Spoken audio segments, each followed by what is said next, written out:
बघ सगळं खालचं राहतं. पाठीमागलं कसं दाखवलं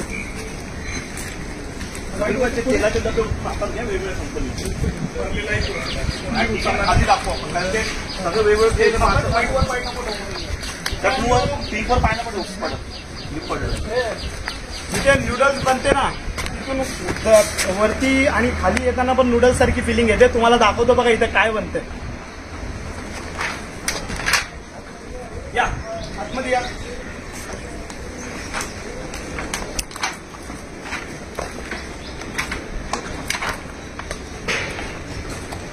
इथे बनत आहे अखंड नवी मुंबईमध्ये सप्लाय होणारी सगळ्या लहानांपासून ते वयोवृद्ध लोकांची फेवरेट असणारी चाऊमिन नूडल्स.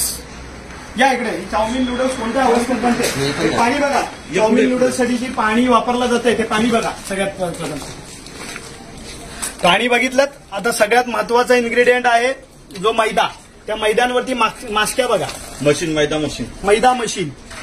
त्यांना कोणत्याही पद्धतीचा अशी स्वच्छता असावी अशी कोणत्याही पद्धतीने त्यांनी काळजी घेतलेली नाहीये. आता अजून तुम्हाला पुढे दाखवतो. नूडल्स बघा. हे नूडल्स पण भरल्या जातात पाकिटमध्ये. हे कोणत्याही पद्धतीचा विचार करत नाही. आणि हा इकडचा बॉयलर बघा ज्याच्यामध्ये हे बघा. हे तेल बघा काळं काळं म्हणजे आपण इंजिन ऑइल वापरतो ना त्या पद्धतीचं तेल झालंय ते. आणि या ह्याच्यामध्येच नूडल्स फ्राय केली जाते. पुढे पुढे आहे बघा आणि ते मैदा पदार्थाचं वापरलं जातं तेही बघा. बघ लाटून ठेवलाय मैदा. आणि त्याच्यानंतर ही नूडल्स जी मोठ्या प्रमाणामध्ये बनवली जाते ती इथं ठेवले बघा. ही अशी नूडल्स इथं पेरून ठेवलेली आहे. त्याच्यावरती कोणत्याही पद्धतीचा स्वच्छता किंवा हायजीनचा पण त्यांनी लक्ष दिलेलं नाही. सगळं मैदा पॅकिंग होती. पॅकिंग बघा. आतमध्ये नूडल्स तळलेत ना ते दाखव. आम्ही इथून कंटिन्यू करू. ही पॅकिंग करायची जागा बघा कशी आहे. ते बघा हे पॅकिंग होते इथे नूडल्स. सगळं तुळवलं जातात पॅकिंग. आणि ह्या नावाने ही कंपनी कार्यरत आहे.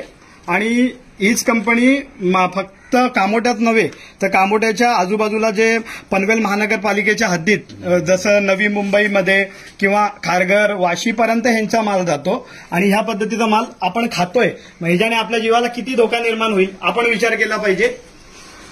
आणि अशा पद्धतीची गोष्ट असून देखील कोणत्याही पद्धतीची कारवाई अद्याप यांच्यावर झाली नाही हे आश्चर्यकारक आहे.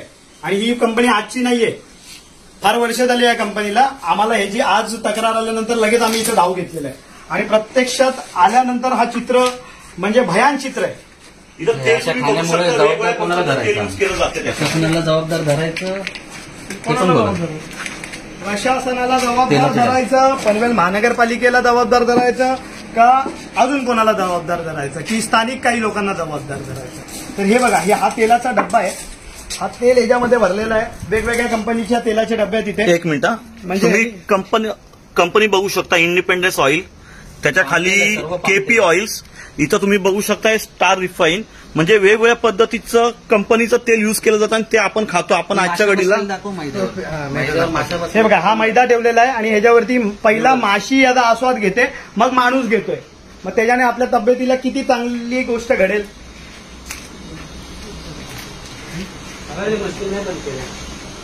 ते पळून गेले. ते पळून गेले. त्यावेळेला आम्ही इथे आलो त्यावेळेला जे इकडचे वर्कर्स होते ते सगळे त्यांनी इथून पळ काढलेली आहे. कारण त्यांना कळलेलं आहे की त्यांची चुकी आहे. चुकी नसती तर एवढा मोठा साम्राज्य घाणीचं साम्राज्य ठेवून ते पळाले नसते.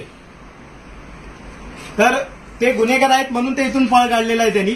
पण आम्ही पण त्यांना सोडत नाही. कारण की सामान्य नागरिकांच्या जीवाला धोका जिथे असेल तिथं महाराष्ट्र नवनिर्माण सेना आवाज केल्याशिवाय राहणार नाही. आणि सामान्य माणसाला हे खाद्यपदार्थ चांगल्याच पद्धतीचं मिळालं पाहिजे. त्याच्यासाठी आम्ही सगळे महाराष्ट्र सैनिक जमलोय. आणि ह्याच्यावर जर कुठला चाप नाही बसला तर आज आम्ही 10 जण आलेलो आहे.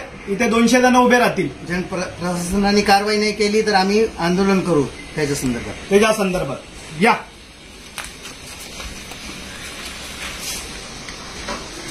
पाणी दाखवलं.